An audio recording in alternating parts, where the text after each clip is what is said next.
Ang muling pagsilang. Kabanata 91-100. Salamat Panginoon sa iyong kabutihan. Pagkatapos ng maraming pag-aasam, sa wakas ay tumunog na ang kampana. Nag-impake si Hong Dali at naghanda para lumabas. Pagdating niya sa pintuan ng silid-aralan, nakita niya si Tang Moxon na nakatayo sa pintuan na namumula ang mukha. Nang makita niya itong papalabas ay agad niyang ibinaba ang ulo at umabant ng ilang hakbang. Ano ang sitwasyong ito? Nagmamadaling naabutan ni Hong Dali at nagtatakang nagtanong, Hoy, Zinkson, bakit ka tumakbo kaagad nang makita mo ako? Wala naman akong ginawang nakakahiya, di ba? Gustong ihagis ni Tang Moxon ang kanyang schoolbag at hampasin siya sa ulo, ulong, naging Hong.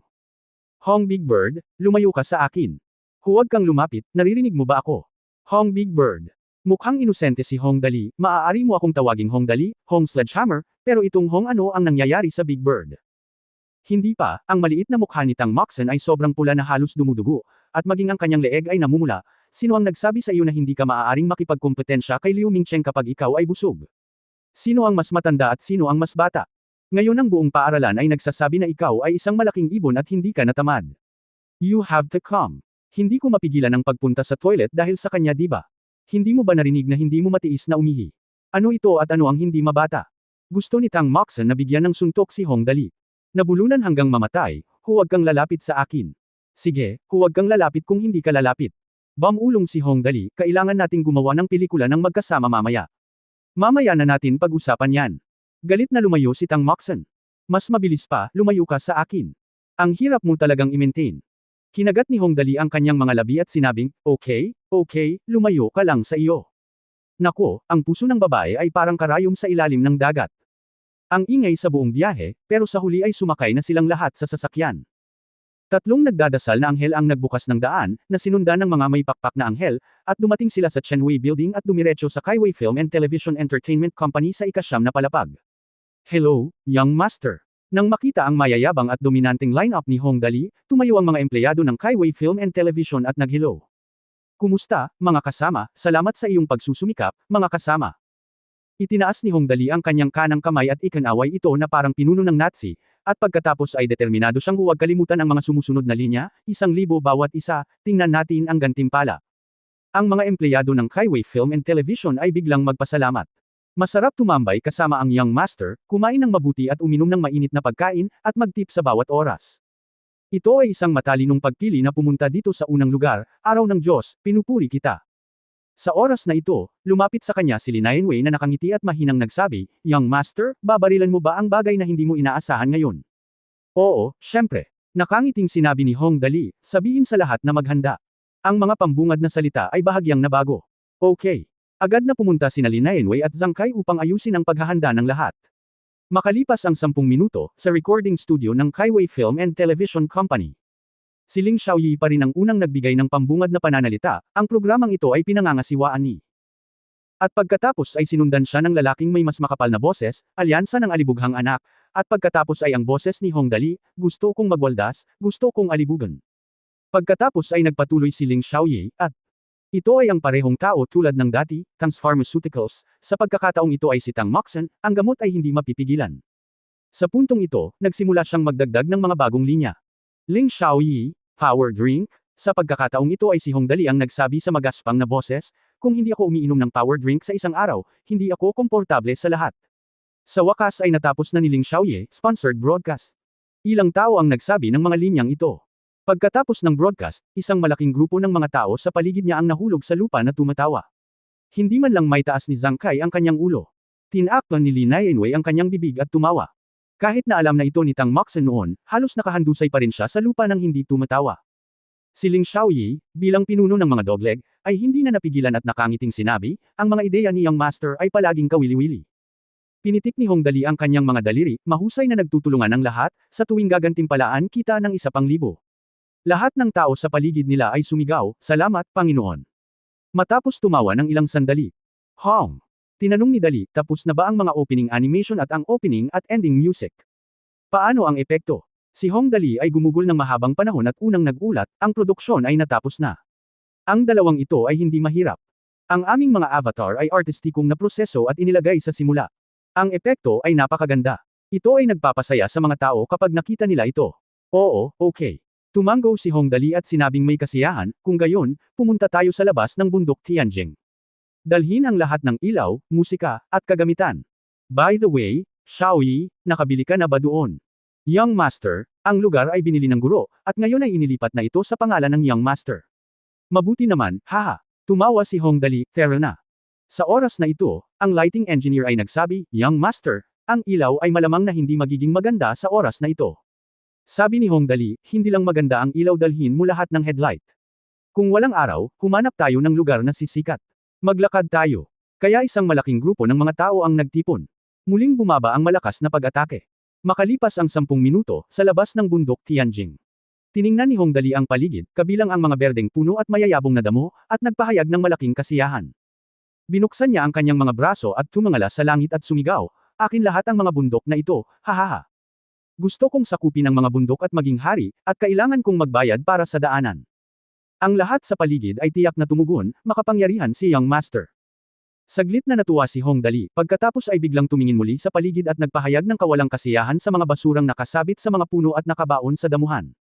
Desidido niyang tinawagan si Xiaoyi, Xiaoyi, tulungan mo akong maghanap ng taong babalikan at kunin ang lahat ng basura dito.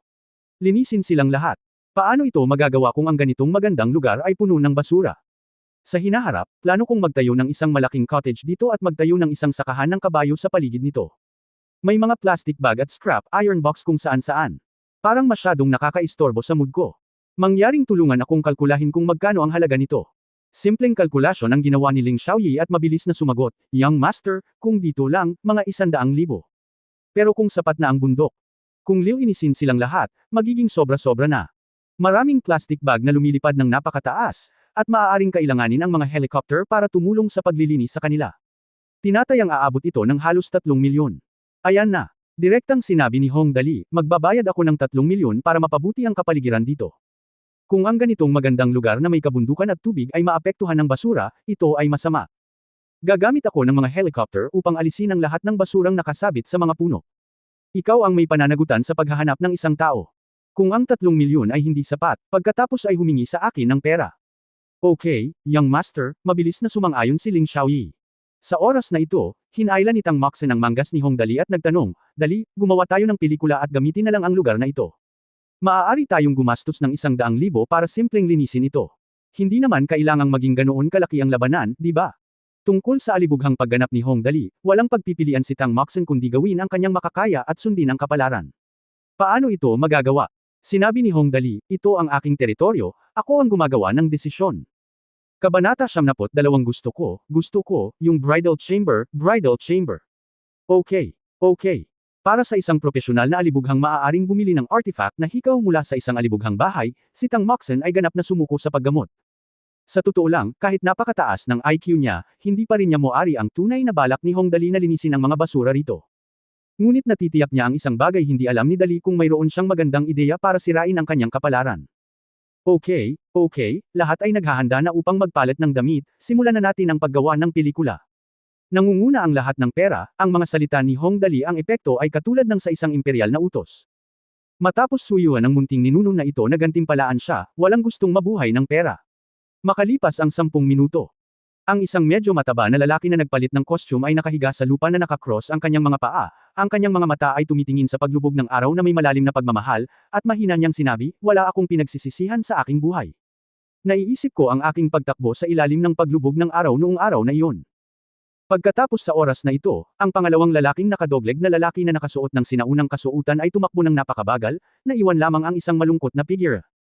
Pagkatapos ay nagpatuloy ang una, medyo mataba na lalaking nakadogleg, iyan ang nawawala kong kabataan, Ang na, bagaman may isang salita lamang, ngunit ang salita ay naglalaman ng lahat ng uri ng damdamin, kabilang ang ayaw, at iba pa. At iba pa, lalo na ang isa na direktang tumagos sa mga tao. Ang katapusan ng kaluluwa, kung marinig ito ng isang bakla, hindi niya ito makokontrol. Halos mapahagalpak ng tawa ang ibang tao sa paligid matapos itong marinig. Bahagyang tinakto ni Lin Yanwei ang kanyang malarosas na bibig ng kanyang mga kamay at ngumiti ng matamis. Si Tang Moxen ay mas bata at hindi man lang may tuwid ang kanyang baywang habang tinatakpan ang kanyang tiyan gamit ang kanyang mga kamay. Nakatayo sa likuran si Ling Xiaoyi, natulala, iniisip sa sarili, napakatawa ng Young Master na ito sa bawat oras, wala talagang magagawa sa kanya. Magaling. Panuurin at gantimpalaan. Sinabi sa kanya ni Hong Dali ang dalawa ay nagpahayag ng kanilang kasiyahan sa kanilang pagtutulungan, ang bawat tao ay gagantimpalaan ng 5,000. Sinasabi ng kasabihan, lahat ay may pagkakataon, at hindi maaaring paboran ng isa ang isa kaysa sa isa, ang iba ay bawat isa ay 3,000. Muling sumigaw ang mga tao, salamat, Panginoon. Mabilis na umusad ang paggawa ng pelikula, ngunit makalipas ang kalahating oras, nakarating na ito sa huling yugto. Nakahawak sa braso ni Hong Dali ang taong grasa. Bahagyang ibinuka ni Hong Dali ang kanyang bibig at tinitigan si kamatayan. Habang nakadilat ang kanyang mga mata, nakita niya ang lalaking dogleg na patuloy na hinihimas ang kanyang ulo sa leeg ni Hong Dali. Iniligtas mo ako, magkakaroon ako ng bridal chamber sa iyo ngayong gabi. Gusto ko, bridal chamber, gusto ko, oo, bridal chamber, gusto ko.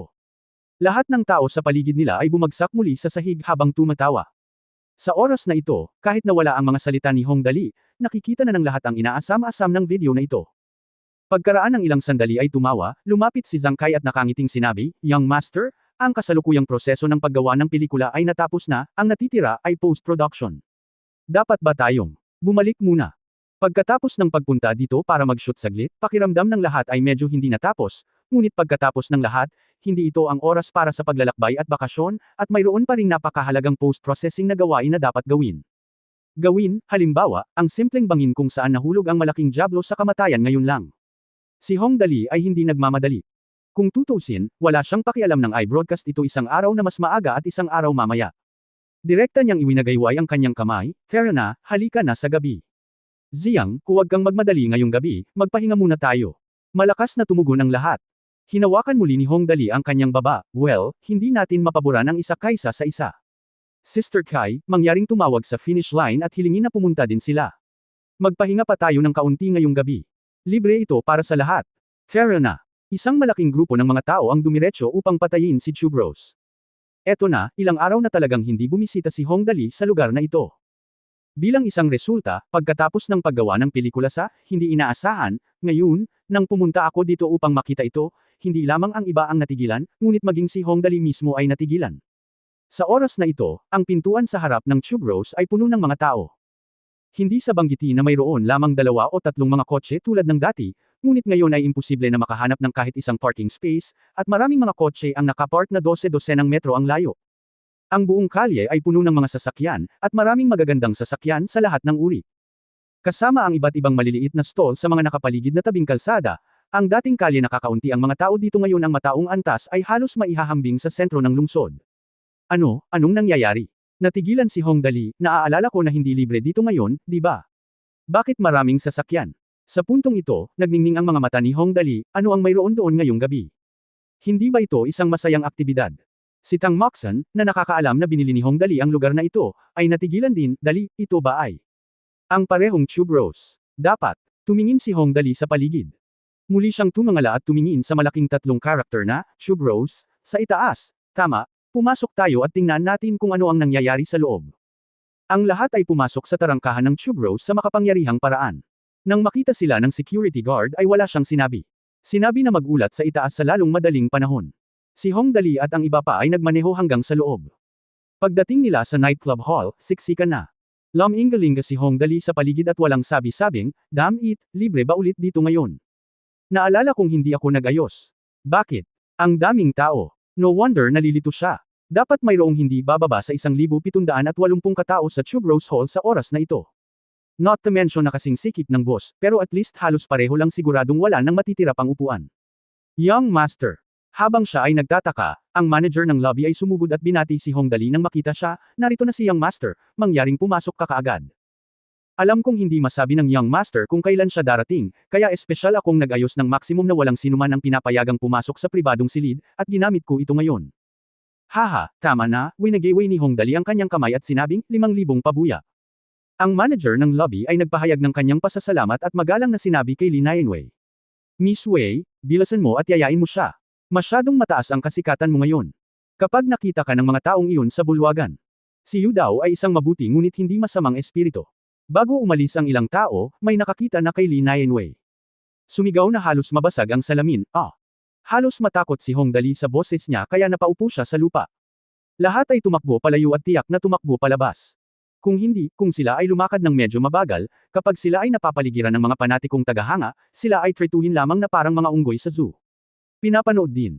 Naghiyawan ang lahat at lumabas na may dalang tube rose. Takot na takot si Hong Dali kaya pinagpawisan siya. Habang naglalakad, nagtanong siya, ano ang sitwasyon dito? Bakit ang daming tao? Naalala ko lumipas na ang libreng oras, di ba? Habang naglalakad siya, hindi niya nakalimutang idirekta si Zhang Kai, Sister Kai, please stay and help me greet those people.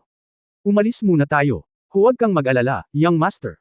Para sa sitwasyong ito, natural na ang manager na si Zhang Kai ang pinakamahusay na pagpipilian. Young master, dali, may daanan dito, ang tagapangasiwa ng lobby, na pawis, ay nanguna at sinabi habang naglalakad, bibigyan kita ng isang detalyadong ulat kapag nakarating na tayo sa lugar. Kabanata 73, Gold Worshipper. Ang lugar na pinag-uusapan ng lobby manager ay isang dalawang palapag na single-story area sa likod ng Tube Rose. Medyo tahimik ang kapaligiran dito, medyo malaki ang bakuran, at mahigit 10 taong gulang na lahat ang mga gusali. Pinangunahan ng manager ng lobby ang daan at sinabi, gayon pa rin ang lugar na ito. Bumili ng isang piraso ng lupa ang ama ng young master kanina.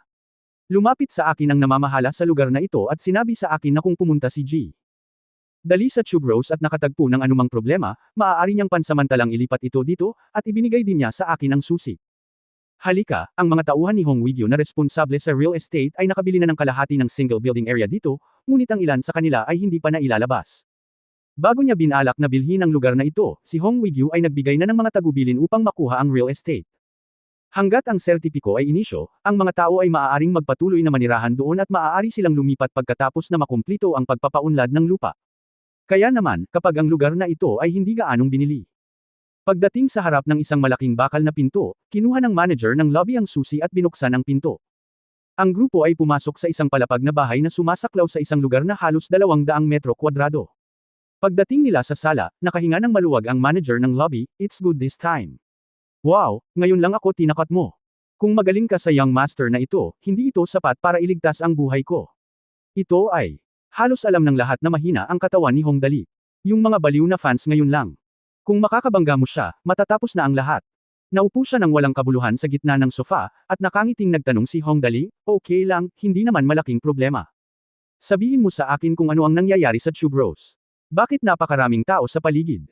The lobby manager after sorting out his thoughts, he said, speaking of which, this is due to the fact that the young master was free during that period. Siyempre, hindi lahat ng ito, may iba pa. Isa-isa kong sasabihin kay young master. Well, okay, sabi mo. Tumango si Hong Dali. Ang iba ay punong-puno din ng curiosity. Sa kanilang pananaw, ang isang nightclub na nasa bingit na ng pagkabangkarote ay umabot na sa ganitong antas sa loob ng maikling panahon, na kasing kabig-bighani ng isang tandang na biglang nangangitlog, at isa rin itong gintong itlog. Parang ganito. Dahan-daang sinabi ng manager ng lobby, hindi na kailangang sabihin na noong free period, puno ang venue.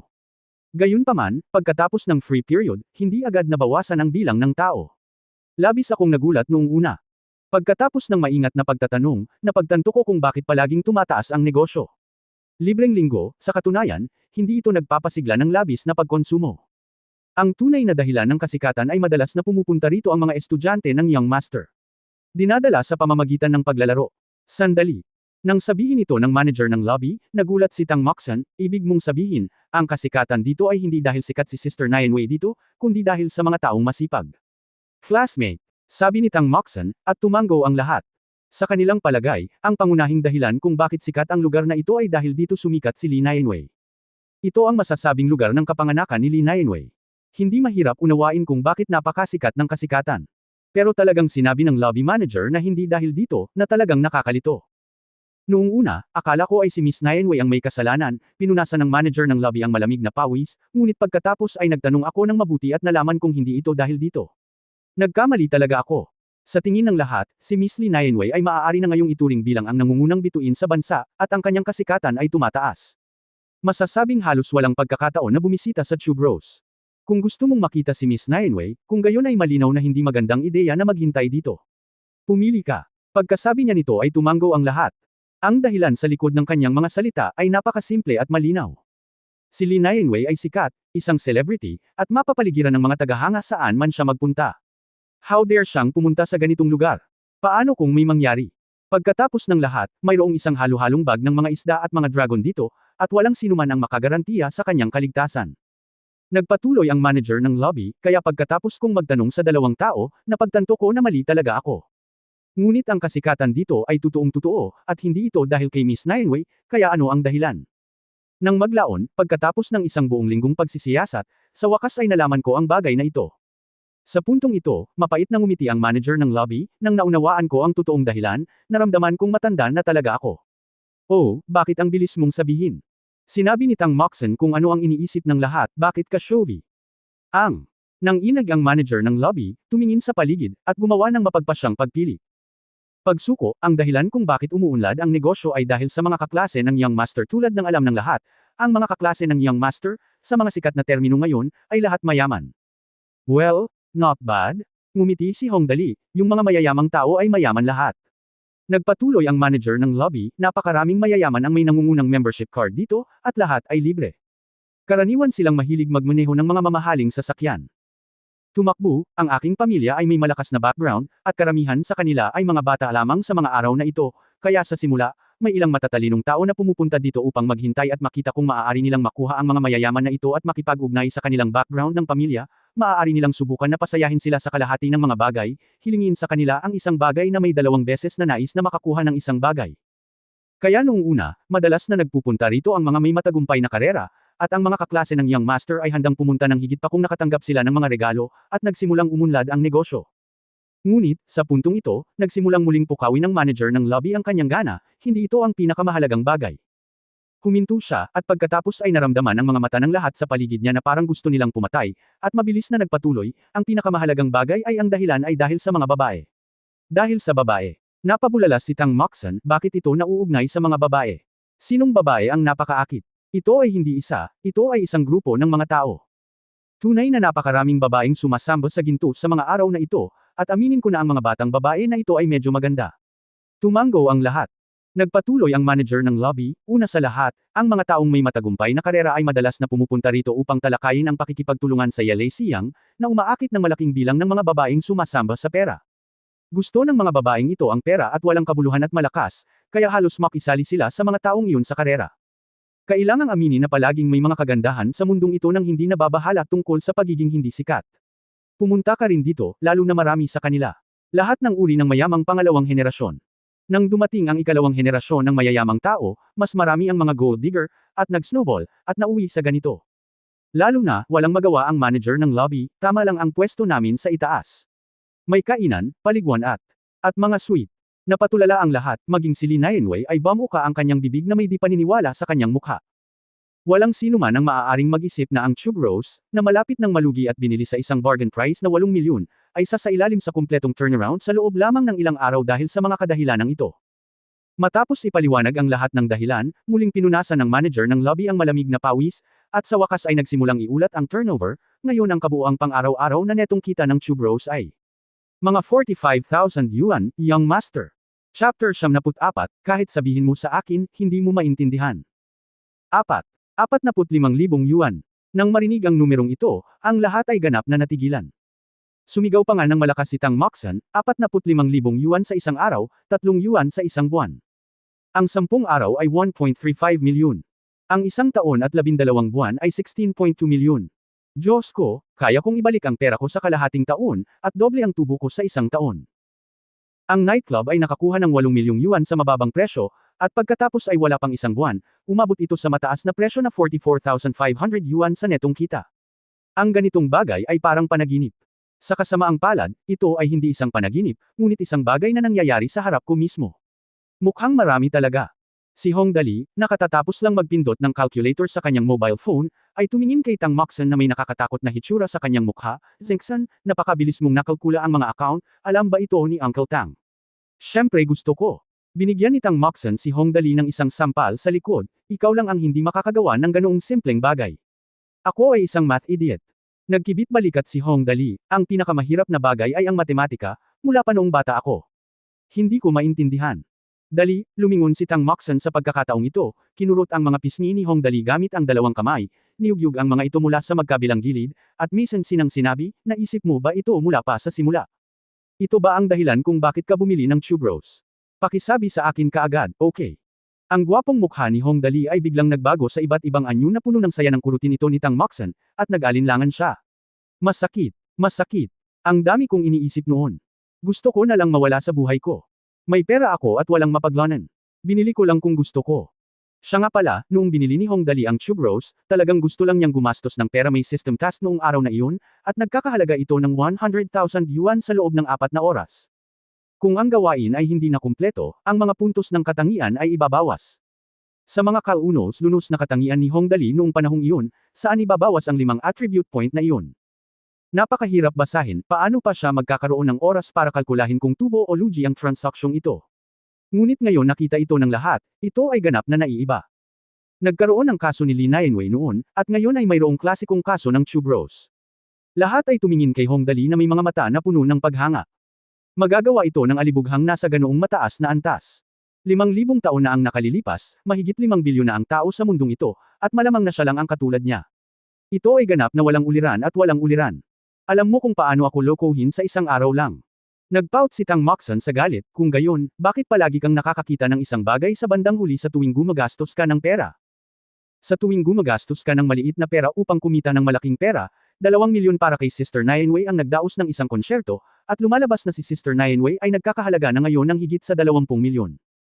Pumunta siya sa restaurant na iyon at nag-order ng higit sa 160 na pagkain sa isang pagkakataon, at ang resulta ay higit pa sa araw-araw na kita. 10,000. Sa puntong ito, nagbuod si Tang Moxon, hindi ako naniniwala na napakaswerte mo sa lahat ng pagkakataon. Actually, hindi naman masama.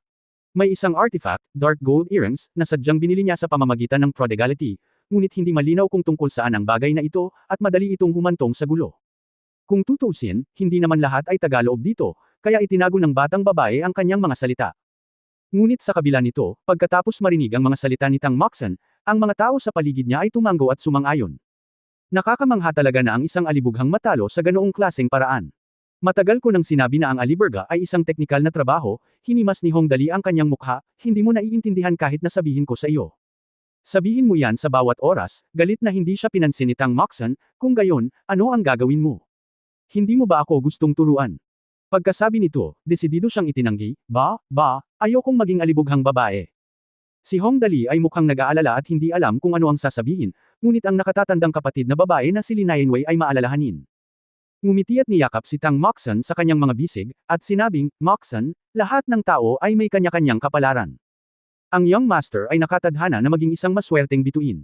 Kung iisipin mong mabuti, mula nang lumitaw ang young master, siya ay palaging napapalibutan ng swerte. Nakilala ko si Miss Xiaoyi sa Yelesiang, at siya ang pinakamahusay na kasambahay, at ako rin ang pinakamahusay na mga kasambahay. Marahan siyang inaliw ni Li Nianwei. Maswerte akong nakilala ang young master. Binigyan ako ng young master ng isang konsyerto, at ako ay naging mas sikat at sikat. Hindi ba ito lang ang swerte ng young master? Kung ibang tao ang masyadong sinadya, baka hindi ganito ang epekto.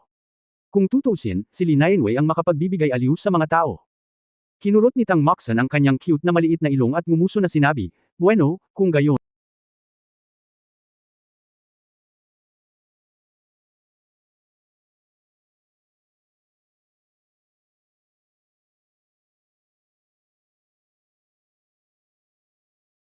Gayon, isaalang-alang mo itong kanyang swerte. Pagkatapos ay muli siyang nagpout, pakiramdam ko ay nasira ang aking low ika. Sa oras na ito, ang manager ng lobby na nakatayo sa isang tabi ay nagkaroon ng pagkakataon na sumabad at nagsabi, madam, pinuntahan kita noon. Sinabi rin ito ng taong namamahala sa pagbili ng real estate sa malapit. Ano? Pagkatapos ng lahat, si Tang Moxon ay bata pa sa puso, at ang kanyang atensyon ay mabilis na nalipat. Pinunasan ng manager ng lobby ang malamig na pawis, tinanong ko ang kinauukulan, sinabi ko na ang pagbili ng napakaraming lupa at real estate, okay lang ba? Pagkatapos ay sumagot sa akin ang kinauukulan ng walang magawa, sabi niya. Sabi niya, gaano ka man kalakas, kailangan mong lumuhad sa harap ng walang talo na swerte ng young master. Tapos umalis siya na may depressed na mukha, hindi ko alam kung ano ang ibig sabihin noon, pero ngayon, buong mukha niya. Depressed, ngayon naiintindihan ko na talaga. Ngayon hindi lang siya ang nakakaintindi, pati na rin ang iba. Sa madaling salita, si Hong Dali, ang young master, ay isang napakahusay na tao na maaaring matamba ng pera habang naglalakad, at paminsan-minsan ay naaapakan ang tae ng kamelyo, at ang tae ay kailangang balot ng gintong singsing. Ang bagay na ito ay talagang walang kapantay, walang mas depress. Tumango rin si Hong Dali pagkatapos marinig ito, hinawakan ang kanyang baba at sinabing, well, let me just say, I'm not lucky, who is lucky? Walang imik ang iba. Kapag ang isang sobrang alibughang anak ay nilagyan ng walang talo na swerte, ang pakiramdam ng pang-aapi ay talagang nagbibigay sa mga tao ng sakit sa ulo sa pag-iisip lamang tungkol dito. Habang nag-iisip siya, may nag-uusap sa pintuan. Ngumiti si Lee Nainwei at nagsabi, Mr. Manager, pumunta ka at buksan mo ang pinto. Dapat ay si Sister Kai at ang iba pa ang dumating. Napakalambot ng kanyang boses, at madaling pakinggan ito ng mga tao. Magandang impression. Well, okay, sabi ng Big Star, at natural na walang ibang pagpipilian ang manager ng lobby kundi ang magpatakbo. Siya ay isang pinuno sa Tube Rose, ngunit dito maaari lamang siyang maging isang errand boy. Maging ang siyam na alipors ni Hong Dali ay malamang na may mas mataas na katayuan kaysa sa kanya sa mata ng lahat.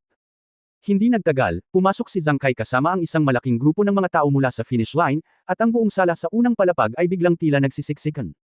Sa sandaling dumating ang grupong ito ng mga tao, walang pakialam si Zhang Wenyang, ang business manager na marunong gumastos ng pera. Nang makita niya si Hong Dali, tumakbo siya pasulong at sumigaw, Young Master, nauubusan na kami ng pera. Kabanata 75, magkakahalaga ba ito? Sa sandaling sinabi ni Zhang Wenyang ang mga salitang ito, ang mga mata ng mga tao sa paligid niya ay bumagsak sa sahig, at ang tunog ng sirang mga panga ay napuno ng silid. Sinampal ni Hong Dali ang kanyang hita, good job. Pagkatapos ang kanyang mga mata ay kumislap ng ginto, magkano ang halaga? Totoong nagulat si Zhang Wenyang, upahan ang hukbong dagat, 200,000, bayad sa advertising, 150,000 100,000, at hindi ko pa nasisimulang gumastos ng natitira. Si Hong Dali ay lihim na tumawag sa system, at sigurado, ang numerong ipinakita dito ay higit sa 2 milyon. Mukhang tinulungan kami nitong gumastos ng pera. At hindi niya kami niloko na para bang pinagsasamantalahan siya. Pinitik ni Hong Dali ang kanyang mga daliri at sinabing, magaling, tingnan natin. Kaagad, may lumapit na may hawak na credit card machine, Young Master, magkano? 2,000 bawat tao. Napangiti si Hong Dali. Para sa gayong mga profesional na maaaring gumastos ng pera, dapat silang muling gamitin, ito ay isang maliit na pulang sobre para sa lahat. Pagkatapos ay nagpatuloy siya, bueno, kumusta ako sa mga araw na ito?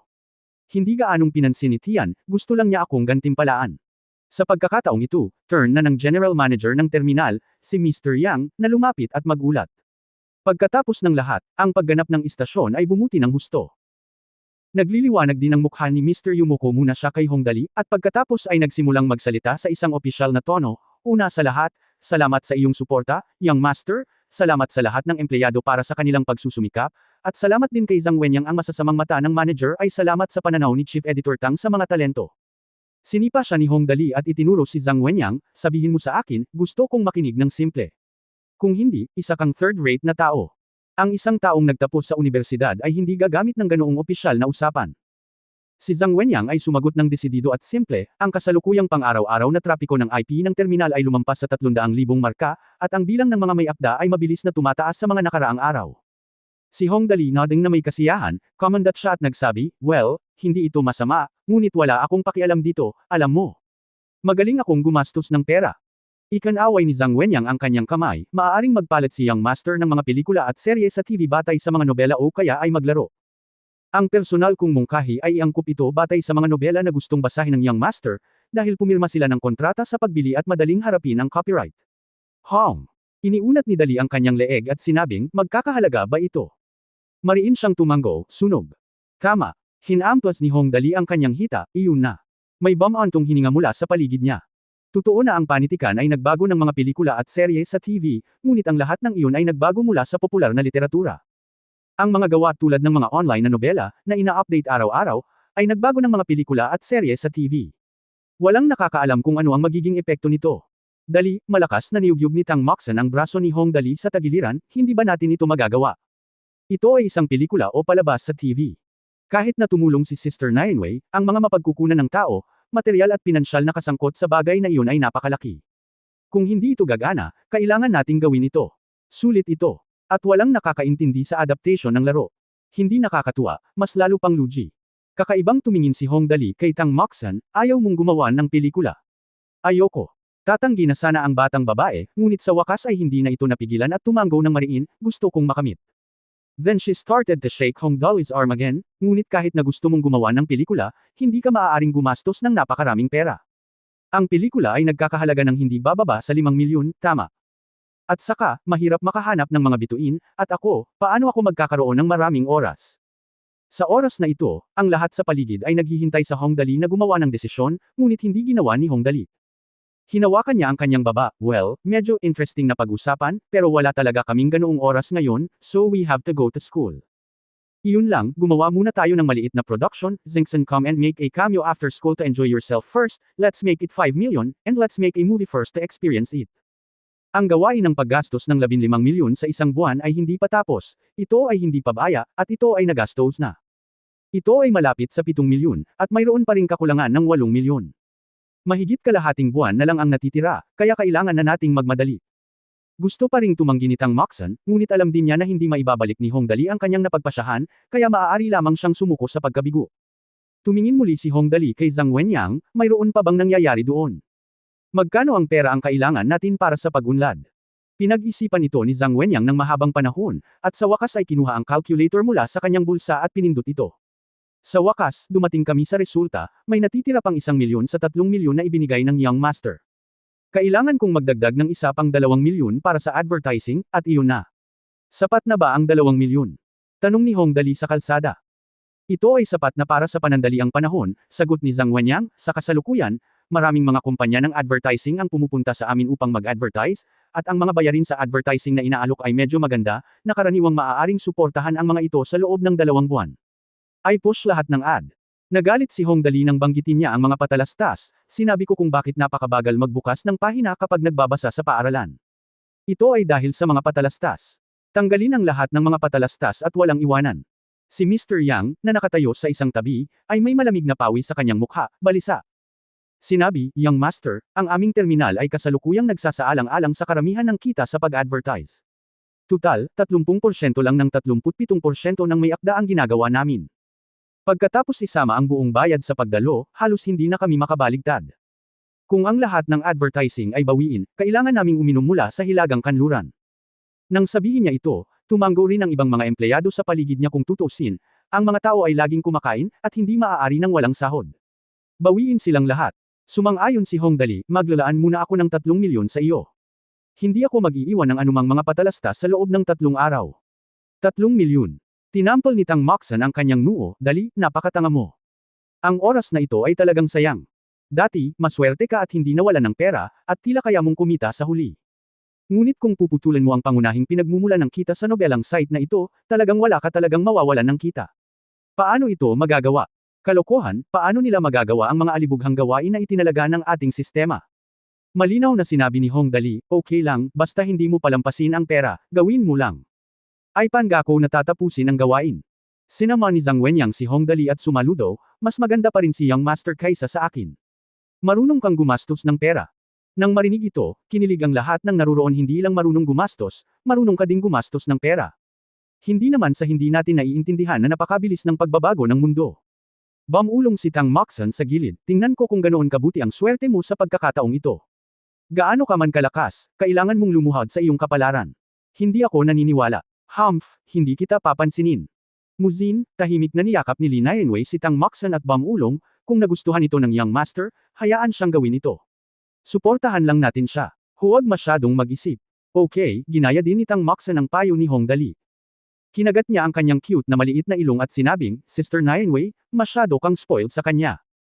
Hindi ka ba pareho? Mahinang tumawa si Li Nianwei, bagaman sa panlabas, laban siya sa kanya sa lahat ng dako, sa katunayan, nag-aalala siya tungkol sa kanyang puso. Tama. Hehe, nakikita mo ito, Sister Nianwei, napakagaling mo. Kabanata 76 ang krisis ng pamilya Tang. Ngayong halos natapos na ang ilang bagay, nagpa siya si Hongdali na bigyan ng holiday ang kanyang mga empleyado, okay, everyone has a good time tonight. Wala akong pakialam sa pera maliban sa paghahanap ng mga babae. I-reimburse ko ang lahat ng iba pang gastusin. Bilang karagdagan, tulungan akong tingnan at tingnan kung mayroong anumang game development team. Bibilhin ko ito ng direkta. Ang paglalaro ng basta-basta at ang pagkuha ng reimburse ng Young Master ay talagang ang pinakamasayang bagay para sa lahat. Ilang sandali, sumigaw ang lahat, salamat sa iyong kabaitan. At pagkatapos ay isang bahan ng mga tao ang lumabas tulad nito. May nag-iisang gusali, kung saan umiinom at sinusundo ang mga babae. Anyway, with the Young Master supporting everyone, hindi sila natatakot kahit bumagsak ang langit. Hindi nagtagal ay nawalan ng laman ang gusali, at ang sala sa unang palapag, na sa una ay napakasikip, ngayon ay naging walang laman, na tanging ang pangunahing pangkat ni Hongdali ang natitira. Sumandal si Hong Dali sa sofa, ipinatong ang ulo sa kanyang mga kamay, at komportableng bumantong hininga, naku, walang oras para maglaro ngayong gabi. May mga tao kahit saan. Ayaw ko sa mga mataong lugar. Kapag mas maraming tao, magiging maingay. Parang 1,000 langaw ang lumilipad sa kanyang tainga, at hindi ito nagustuhan ni Hong Dali. Si Li Nianwei ay maalalahanin at nakangiting nagpaliwanag, "Young Master, bakit hindi natin mamasyal kasama ang aso? Medyo mainit ang panahon, at ang paglalakad sa aso ay mabuti para sa iyong kalusugan." Well, magandang ideya iyon. Sinabi rin ni Tang Moxon na sumang-ayon siya sa panig, ngunit sa huli ay medyo hindi siya nasisiyahan, nakakalungkot na hindi ko dinala ang aking maliit na puti. Hindi ko rin dinala ang ngiti ko. Iniwan ko sa isang yaya na bahala. Biglang tumayo si Hong Dali at sinabing, "Kahit ano humanap ka ng asong dadalhin sa kalye. Kayong mga bastos, tara na." Oo, sinusunod ko ang utos ng Young Master. Dahil may isang salita para sa mga bastos, ang mga bastos ni Hong Dali lamang ang maaaring ituring na mga bastos. Ngayon, kasabay nito, ang pamilya ni Tang Moxon. Ito ang Tianjin West 3rd Ring Road, na malapit sa West 4th Ring Road. Nakahiwalay ito sa West 4th Ring Road sa pamamagitan ng moat, hindi kalayuan. Para sa bahay ni Tang Moxon, doon nagtipon ang mayayaman sa West 3rd Ring Road, sa loob ng Shangjing Mansion.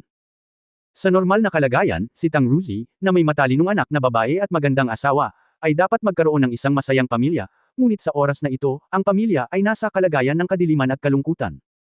Umupo si Tang Ruzi sa leather sofa, nakasimangot, at patuloy na naninigarilyo. "Old Tang, huwag kang masyadong mabalisa. Kung nag-aalala ka, lalo lang tayong magiging pasibo. Oras na para magdiwang ang Forest Pharmaceuticals."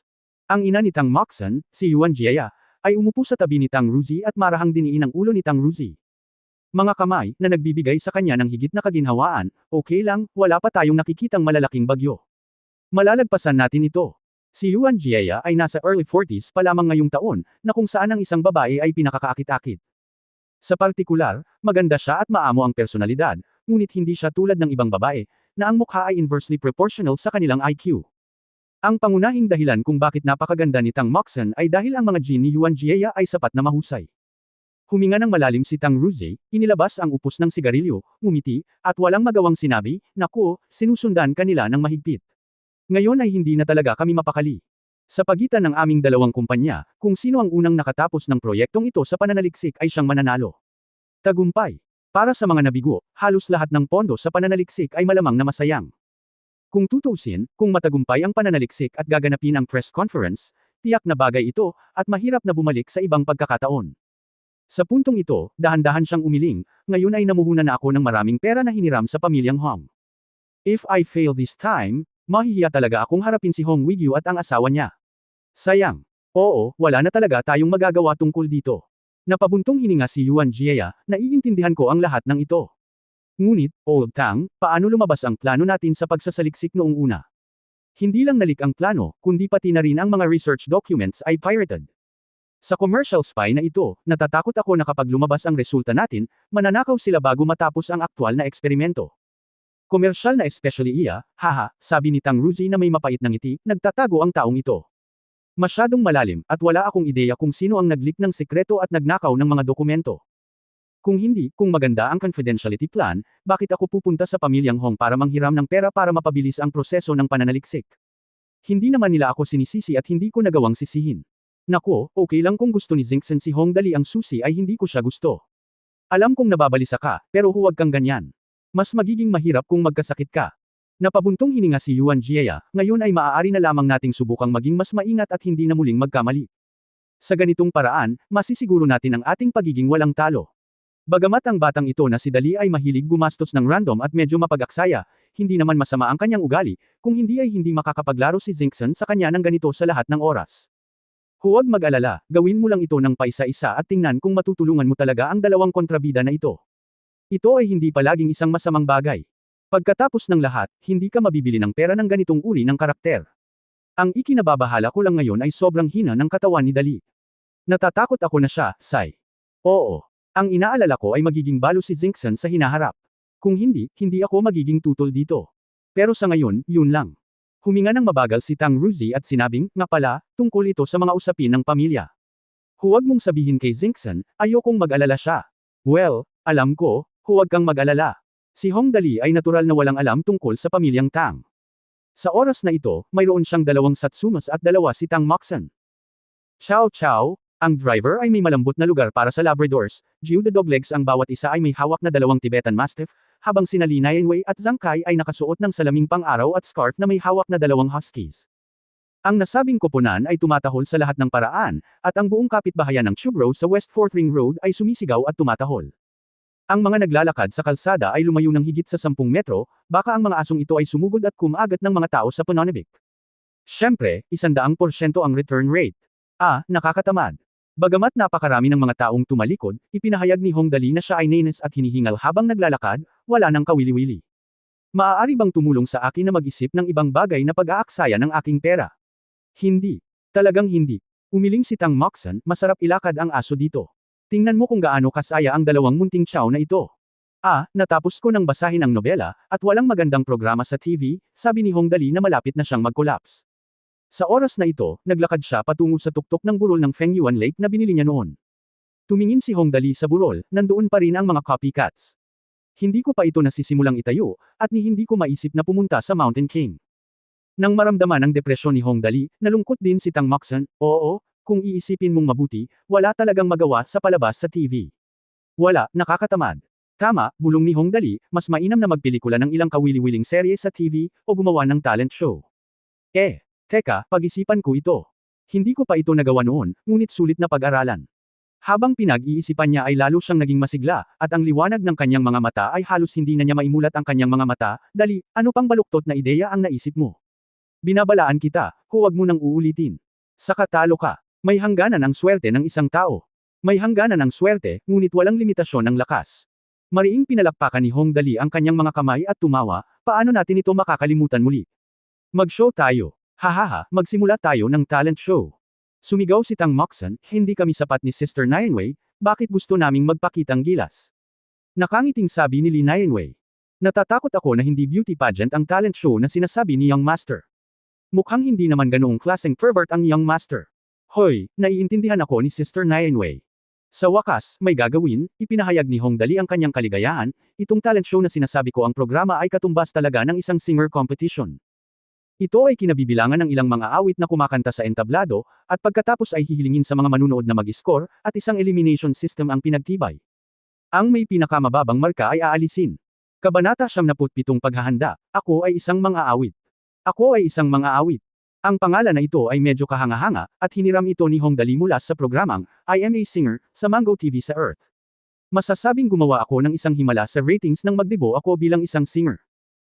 Simple lang ang sinabi ni Hong Dali, ngunit si Zhang Kai ay isang propesyonal sa bagay na ito, kaya nag-aalinlangan siyang nagtanong, Young Master, kung magsisimula ka ng isang programang tulad nito, magiging madaling pag-usapan ang iba pang mga bagay, ngunit ang unang episode na ito ng I Am a Singer, ang programang She is definitely not famous and will not be so popular.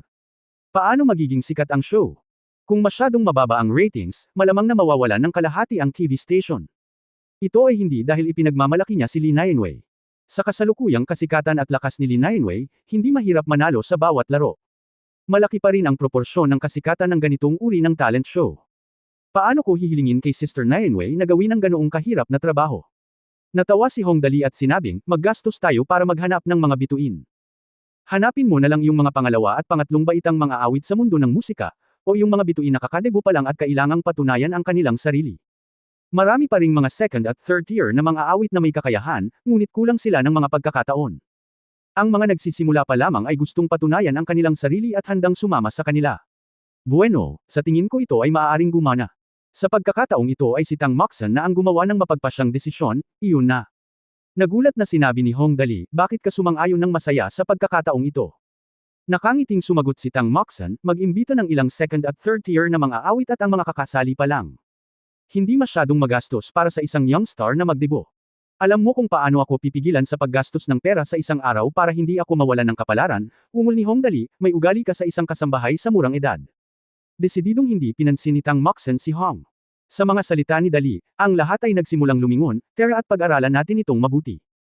Hindi nagtagal, bumalik ang lahat upang ibalik ang mga aso at kotse, at ang grupo ay lumaban pabalik sa ika-9 na palapag ng Chenwei Building. Kaiwei Film Office. Pagpasok sa conference room, kinuha ni Zhang Kai ang isang malaking whiteboard at sinulatan ito ng ilang malalaking salita, ako ay isang mga awit. Nakangiting sabi niya, may mga talent show kami paminsan-minsan sa pang-araw-araw na buhay, pero karamihan sa kanila ay walang mga katangian, sila ay mga awit lamang. Pagkatapos kumanta sa entablado, ang mga hurado ay magbibigay ng mga puntos, at pagkatapos ay sila ay magiging pangatlo, ika-6, o ika-9. Kung hindi ka makakagawa ng sorpresa, mahirap na masira. Pagtingin sa ibang mga palabas sa talento, marami ang umaasa sa mga kwento sa likod ng mga emotions sa mga manunood. Ang pagkanta ay hindi ang pinakamahalagang bagay na ako ay isang mga awit. Siya ay huminto at pagkatapos ay nagsabi, dahil mahirap na tumayo mula sa karamihan, gawin ang kabaligtaran.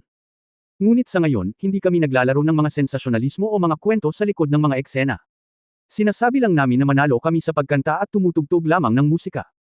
Sa palagay ko, na may mas mahusay na publisidad, ang isang programa tulad ng I Am a Singer ni Young Master ay mananatili sa kaharian ng langit, kaya't talagang kakaunti ang mga matagumpay na akitin doon. Atensyon ng publiko. Well, si Lee Nayanwei, bilang babaeng star na may pinakamabilis na tumataas na net worth ngayon, ay may napakatumpak na pangamoy o perception sa entertainment, at pumayag siya. Sabi niya, kung inaayos mo ito ng maayos, dapat walang problema. Sumandal si Hong Dali sa mesa at ngumuso, anyway, ganyan talaga at ang sitwasyon. Ang mahalaga lang sa akin ay kung gaano karaming pera ang maaari kong gastusin. Masaya. Ito ang layunin ko, at ang alibughang loob ang aking libangan. Mangyaring tulungan akong mag-isip kung sino ang hahanapin at kung magkano ang magagastos. Pabalik-balik na naglakad si Zhang Kai sa conference room at sinabing habang naglalakad, ang tanong ngayon, yung mga galing sa ibang draft. Madali para sa ordinaryong tao na hanapin sila, pero hindi madaling hanapin ang mga profesional na mga awit na makakalaban sa entablado. Mag-aalala ang mga sikat na mga awit sa magiging resulta ng kompetisyon. Maaaring walang anumang benepisyo kung mananalo sila, at tiyak na babagsak ang kanilang halaga kapag natalo sila. Ang mga pangalawa at pangatlo ay hindi makakatulong sa mga awit. Rating, likes, o makaakit ng atensyon. Noong una ay nagplano siyang magsalita tungkol sa pag-sponsor, ngunit nang maisip niya ang pare-parehong estilo ng kanyang young master, desidido siyang tumigil. Sa oras na ito, tumanggo si Lee Nayanwei at nagsabi, ang pinakamahusay na pagpipilian ay ang maghanap ng isang taong sikat na sa loob ng mahabang panahon, ngunit hindi gaanong aktibo sa industriya ng musika kamakailan. Sister Kai, mayroon ka bang mabubuting kandidato? Maghihintay ako hanggang sa maisip ko ang tungkol sa ganoong kandidato. Sa tingin ko. Sa ilalim ng tingin ng lahat ng tao sa paligid niya, si Zhang Kai ay naglakad-lakad pa ng 2 beses, at biglang nagningning ang kanyang mga mata, naisip ko. Tanungin natin si Chu Jongkin, sa tingin ko halos magagalaw na natin siya. Chu Jongkin. Ay nalalaya ni Hong Dali ang kanyang ulo sa kanyang mga braso at nagdududang nagtanong, sino yun? Alam ni Zhang Kai na kadalasang pabaya si Hong Dali, kaya normal lang para sa kanya na hindi pamilyar sa ganitong uri ng karakter, kaya mabilis niyang ipinakilala, si Chu Jongkin, ang pinakasikat na tao sa ating langit noong dekada 1990. Isa sa pinakasikat na mga awit at parang kapatid na lalaki, medyo low-key siya nitong mga nakaraang taon at bihirang magpakita sa harap ng industriya ng musika, kung talagang magaling siya sa industriya ng musika. Be such a big sign kung nakahanap tayo ng iba, malamang pareho lang. Ito ay mabuti, ito ay mabuti. Tuwang-tuwang hinampes ni Hong Dali ang mesa, well, oo, tiyak na may swerte ang palabas natin, kung hindi, nakakainip. Paano ako gagastos ng pera kung hindi ako mananalo? Sa ganitong paraan, magbibigay tayo ng reward na 1,000,000 sa naalis, at magbibigay tayo ng consolation payment na 200,000 sa natanggal, na may kakulangan sa celebrity. At hindi ba tayo makakasali sa signage na may kakapuson? Ang aming kumpanya, at tiyak na magkakaroon ng mga benepisyo sa hinaharap. Ngumuso si Tang Moxon sa gilid at ulong, talagang may pera kang ngunit wala kang lugar na gugugulin. Sa ilang salita lang, makakakuha ka ng higit sa 2,000,000. Ang mundo, akala ko mas mababa ang gagastusin ko. Sa kasamaang palad, sa ilalim ng aura ng 24K Krypton Gold ng Hong Dali na bumubulag sa mga tao, ang maliliit na reklamo ni Tang Moxon ay maaari lamang maging maliliit na reklamo. Sa pag-aproba ni Hong Dali, ang usapin ay karaniwang naayos na. Ngumiti si Zhang Kai at sinabi, narito si Chu Jongkin. Ang iba pang sikat na mga awit tulad nina Shen Rui, Li Xiao, Panda at iba pa ay dapat na handang pumunta at sumuporta. Nang sabihin niya ito, bigla siyang kumunat ang noo at sinabing, pero young master, Chu Zong kung talagang dumating si Chin at tinutulungan tayo, sa tingin mo ba ang unang issue ay? Hindi niya ito direktang sinabi, ngunit alam ng lahat kung ano ang ibig niyang sabihin. Hindi tanga si Hong Dali, kaya natural na naiintindihan, ang unang episode ay pasalamatan siya sa pagtulong sa pagtaas ng kanyang kasikatan. Well, ang mga manunood ng unang episode ay makakatanggap ng isang luxury mobile phone, alam mo. Tumanggo si Zhang Kai at sinabing, oo, sumasang-ayon lang ang young master. Kailangan niyang tiyakin na si Chu Jongkin ang mauuna sa unang episode. Kung hindi, kung ganoon kalaki ang reputasyon niya, magdadala siya ng napakaraming celebrity dito at tataas ang ratings. Kung mauuna siya, ang huli ay hindi maganda kung tutuusin. Kung gayon walang problema ngayon. Okay, naayos na. Tumayo si Hongdali, pagod na ako, uwi na tayo. Muli niyang pinigilan si Zhang Kai, nga pala, Sister Kai, pagkatapos ma-produce ang, never expected, wag mo munang ipasa, bigyan mo muna ako ng USB drive. Oy, ito ang unang pelikulang ginawa namin. Natural, kailangan kong hilingin sa aking mga magulang na panoorin ito bago ipakita ito sa iba pa. Sige, umuwi ka na at matulog ka na. Kabanata 78 Mr. Mo. Mom and Dad, bumalik ako. Umupo si Tang Moxon sa pintuan ng may pakpak na anghel ni Hong Dali. Naghelo siya kaagad pagpasok niya sa pinto, pagkatapos ay sinipa ang kanyang maliit na leather boots at nabangga. Tumakbo siya papasok sa bahay, niyakap ang leeg ng kanyang ama na si Tang Ruzi mula sa likod, at nakangiting nagtanong, Tay, pagod ka ba sa trabaho ngayon? Paano kung himas-himas ko ang iyong mga balikat? Si Tang Ruzi ang sandigan ng pamilya, at marami siyang tao. Si Benbing ay naging tagahanga ni Tang Moxon mula pa noong bata pa siya. Pag-uwi niya, ang una niyang ginawa ay tulungan ang kanyang ama na maibsan ang kanyang pagod. Haha, hindi ako pagod. Dapat matulog ng maaga si Zinkson. Si Tang Ruzi ay nakasuot pa rin ng asul na kulay abo na vest, may hawak na bronze pipe sa kanyang kamay, huminga, at nakangiting sinabi, kumusta ang Zinkson ngayon? Masaya ka pa ba? Okay lang, Dali, ang alibughang anak na iyon, ay marunong gumastos ng pera. Dinampot ni Tang Moxon ang Chow Chow Xiaobai, nahahaplos na sana ang puting maikling buhok. Bigla siyang napakunot ng noo, tiningnan si Tang Ruzi ng maingat pataas at pababa, at pagkatapos ay maingat na nagtanong, Tay, mukhang hindi maganda ang lagay mo ngayon. Bakit may mga namumula na mata? May problema ba sa kumpanya? Hindi, si Tang Ruzi ay natigilan sa 1/10 ng 1 segundo, at pagkatapos ay mabilis na sinabi, ano ang maaaring mangyari sa aking kumpanya? Huwag kang mag-alala tungkol dito. Siya nga pala, tinanong ka ng iyong ina, nasa paaralan ka ba nitong 2 araw? Okay ka lang ba? Na hindi na dumating si Liu Mingcheng para asarin ka, di ba? Hindi yun ang kaso, siya ay kinakain hanggang sa mamatay ni Dali. Walang tigil na sumagot si Tang Moxon, at pagkatapos ay tumakbo papunta sa kwarto kasama si Xiao Xiaobai sa kanyang mga bisig, Tay. Matutulog muna ako. Kailangan kong gumising ng maaga para pumasok sa paaralan bukas. Sige, matulog ka na babe, haha. Nakangiting sagot ni Tang Ruzi at nagsimulang manigarilyo muli. Si Tang Moxon ay nakahiga sa kama habang si Xiao Xiaobai sa kanyang mga bisig, nakakaramdam ng labis na kalungkutan sa kanyang puso, kung titingnan ang mga mata ni tatay, malamang na nagkaproblema ang kanyang negosyo kamakailan. Nako, hindi niya sinabi sa akin dahil natatakot siyang mag-alala ako. Ngunit hindi sa tingin mo ba hindi na ako mag-aalala? Sa pag-iisip nito, muling bumantong hininga si Tang Moxon, at pagkatapos ay naisip, ngunit hindi ko alam kung ano ang nangyari sa kumpanya ng aking ama, at kahit na alam ko, hindi ako makakatulong. Ano ang dapat kong gawin? Ano ang gagawin? Ako ay nag-aalala. Nakahiga siya sa kama at hindi makatulog. Sa wakas, pagkatapos ng pag-iisip tungkol dito, bigla niyang naisip si Hong Dali at sinabi sa sarili, kakaiba, paano ko maiisip ang alibughang si Dali na ito? Ngunit, pagkaraan ng ilang sandali, naisip niya muli, ngunit ang swerte ni Dali ay palaging napakabuti, marahil ay may magagawa siya tungkol dito. Pagkatapos ay umiling siya, hindi niya alam kung anong uri ng problema ang naranasan ng kumpanya ng aking ama, paano niya ito magagawa? Mayroon ba akong magagawa? Well, ang pamagat ng, hindi inaasahan, ay naglalaman ng isang ad para sa kumpanya ng aking ama, kaya hindi ko alam kung ito ay gagana. Sa pagtatapos ng pag-iisip, hinawakan ni Tang Moxon ang kanyang mga kamay sa kama at nanalangin. Sister Fairy, please bless, unexpectedly, to become a big hit, kaya baka mas mataas ang benta ng droga ng kumpanya ng tatay ko, please bless me. At pagkatapos ay dahan-daang nakatulog. Sa timog, Tianhai City, ang mahiwagang kabisera. Isang pribadong club na matatagpuan sa Kellan Road. Ang pribadong club na ito ay hindi mukhang masyadong maluho sa ibabaw, ngunit ito ay isang tipikal na Hui style na gusali na may malaking bahagi ng salamin sa itaas at isang pesyo sa gitna. May malalim na berdeng pool na kahit papaano ay itinayo. Mayroon ding malaking kumpol ng berdeng kawayan at 12-dosenang pulang carp na dahan-daang lumalangoy, nagbabadya. Sa apat na dingding, ang isang gilid ay puno ng Pinong Longjing teapot na puno ng iba't ibang lumang pabango, ang isang gilid ay puno ng nakakasilaw na koleksyon ng mga antik, ang isang gilid ay puno ng mga libro, at ang natitirang bahagi ay isang wall painting ng isang dunhuang goddess na nagkakalat ng mga bulaklak. Sa oras na ito, sa patio na ito na hindi masyadong taki, 2 tao ang nakaupo na magkaharap at umiinom ng tsaa. Ang isang tao ay isang nasa katanghaliang gulang na lalaki sa kanyang unang bahagi ng 40, may malaking tiyan at kalahating kalbo ang buhok. Nakaupo sa tapat niya ang isang binata na mukhang nasa mid-20s. Nakasuot siya ng damit na nababagay lang sa kanyang figure. Bagamat hindi makita ang tatak, tiyak na hindi ito mura. Mayroon siyang pares ng hugis espada na kilay, manipis na labi, at pulang phoenix na mata.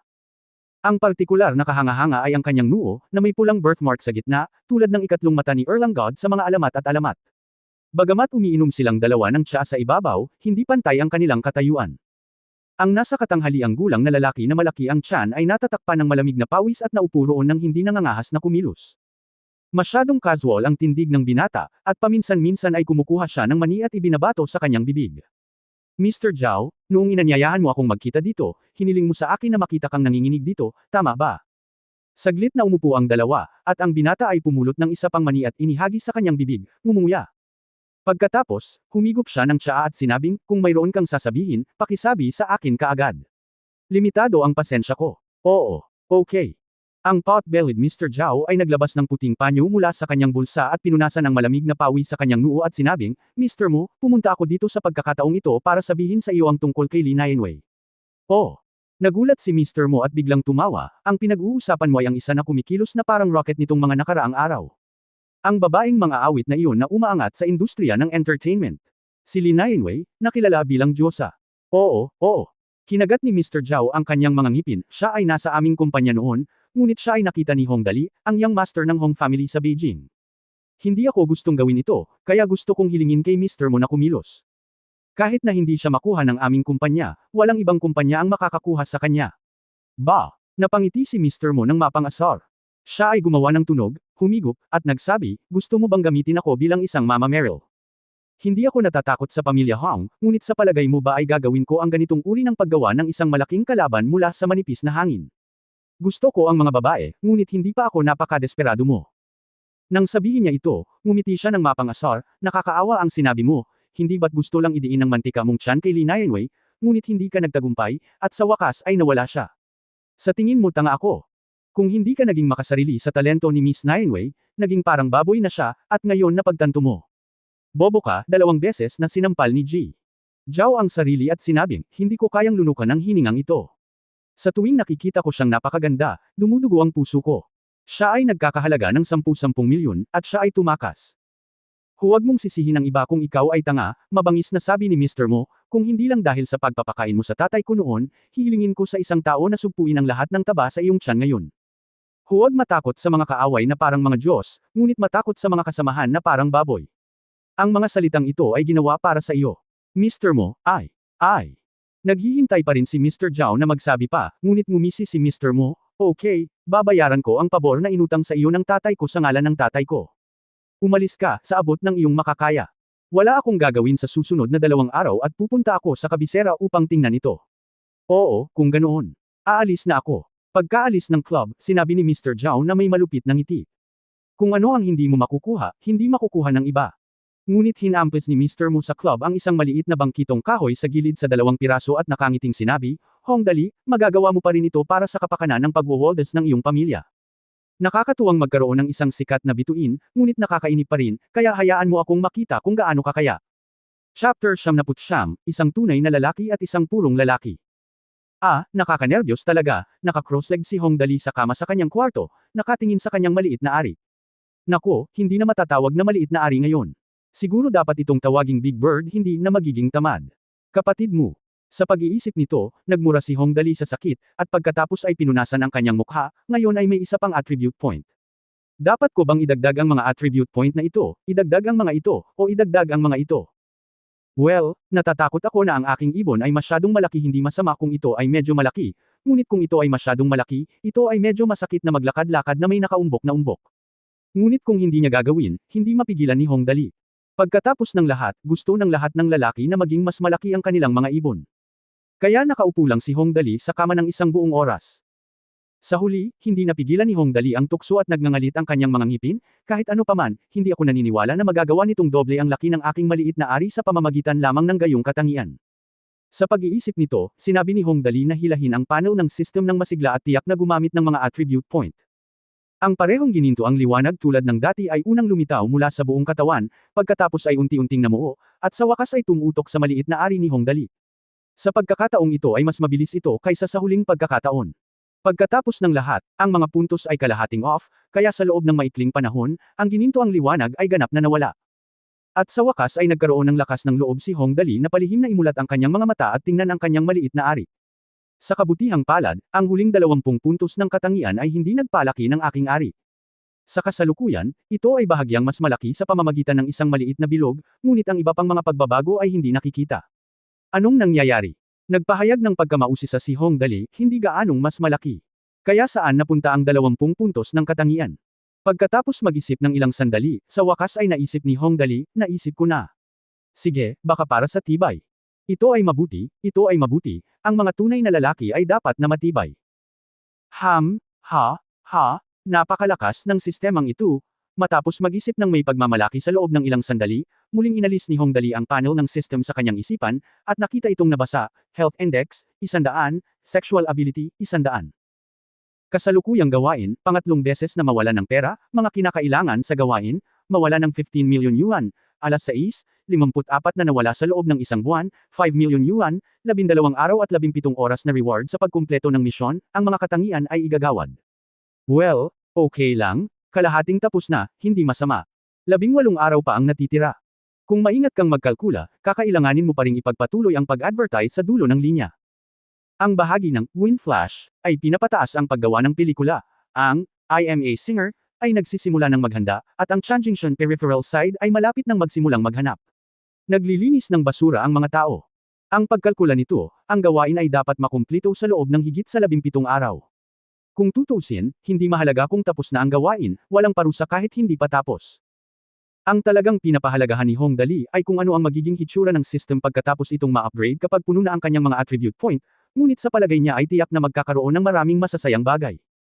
Tungkol sa kung ano ito ay partikular, sino ang nakakaalam, gayunpaman, ang sistemang ito ay napakalakas, hindi ito dapat masama. Kinaumagahan, naiinip si Hong Dali at nagbabasa ng mga nobela sa silid-aralan. Sabay sa gate ng school. Isang malaking grupo ng mga estudyante ang nagtipon dito, na nahahati sa dalawang halatang kampo, na may kabuuang mahigit 100 tao. Nakikita na ang isang malaking bagyo ay nalalapit. Liu Mingcheng, ang mga first-year students namin at ikaw, ang second-year students mo, ay laging tahimik, kaya sa tingin mo takot talaga kami sa iyo, tama ba? Ano ang ibig mong sabihin sa pagdadala ng napakaraming tao para harangan ang gate ng school? Isang tao ang nakatayo sa harap ni Liu Mingcheng, 2 tao ang nakatayo sa harap niya. Napataas lahat ng kilay. Hinawakan niya ang hawakan ng mop at tinitigan ng mabuti si Liu Mingcheng at ang grupo nito na nakaharang sa gate ng school na may mga 50 tao. Ang lalaking ito ay mga 17 taong gulang, nakasuot ng isang mahalagang uniforme ng paaralan, may spike na buhok, medyo gwapo ang hitsura, at may taas na halos 1.75 metro. Ang partikular na natatangi ay mayroon siyang tato na ulo ng dragon sa kaliwang leeg, paikot-ikot patungo sa direksyon ng dibdib. Sa high school na ito, ang nag-iisang naglakas loob na harapin si Liu Mingcheng ng ganito, bukod kay Hong Dali, ay ang upstart sa unang taon ng high school, ang panganay na anak ng pamilya Bo. Ang walking theory family background ay mas mahina kaysa sa Hong Dali's Hong family at Liu Mingcheng's Liu family, ngunit ito ay limitado rin. Hindi tulad ni Hong Dali, na walang puso at alibughang, at Liu Mingcheng, na mayabang at dominanti, bagaman si Bo Li ay malungkot, siya ay napakakapatid at tapat. Siya ay kinikilala bilang nangungunang kapatid ng buong klase sa unang taon sa high school. Ang kanyang katayuan sa puso ng mga mag-aaral sa unang taon ay kapareho ng kay Hong Dali. Katulad ni Liu Mingcheng, ang hangin ay napuno ng malakas na amoy ng pulbura. Hanggat may konting spark, baka tuluyan na itong maging away ng grupo. Liu Mingcheng crossed his arms and said coldly, "Buzu, you guys have been spreading rumors in school these days. It's so fun, right?" Noong una, nagtataka ako kung paano kumalat ang insidente, ngunit kalaunan ay nalaman ko na ikaw pala. May ginagawa ang mga estudyante sa unang taon. Hindi pa oras para sa klase. Dapat ba nating ayusin ang mga hinaing sa pagitan natin? Classmate, ako na ang bahala sa kanya. Oo naman, napakalalaki mo. Tutulungan kita. Ngumisi si Liu Mingcheng at ikinuyom ang kanyang mga kamao, ikaw ang pinuno, ngunit iyon lang. Itinaas ni Liu Mingcheng ang kanyang mga kamay habang nagsasalita, gustong magsimula ng away ng grupo sa pamamagitan ng pagsigaw at paghagis ng tasa, ngunit sa sandaling ito, biglang nagbago.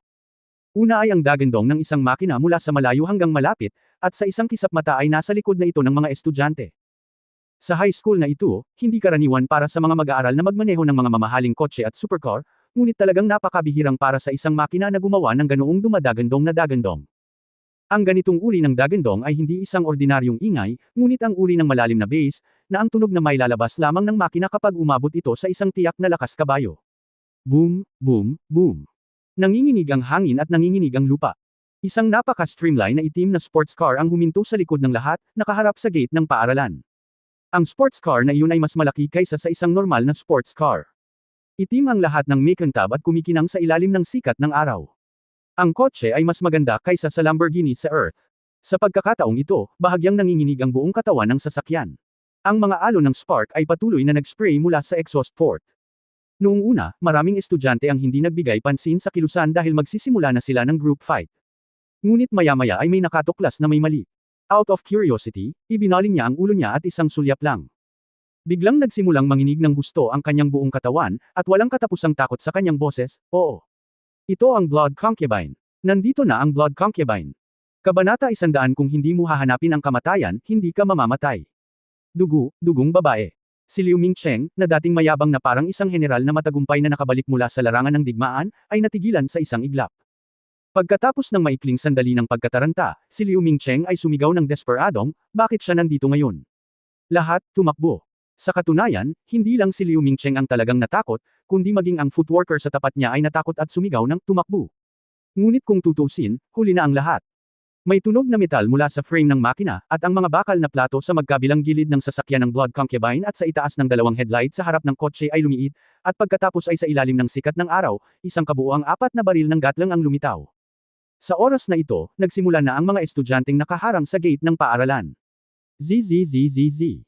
Isang mabilis na tunog na, zzzzz, ang tumunog, at ang 4 na gatlang machine gun ay nagsimulang umikot ng husto, at bawat machine gun ay nagpaputok ng 12 ng mga bala sa isang kisap mata.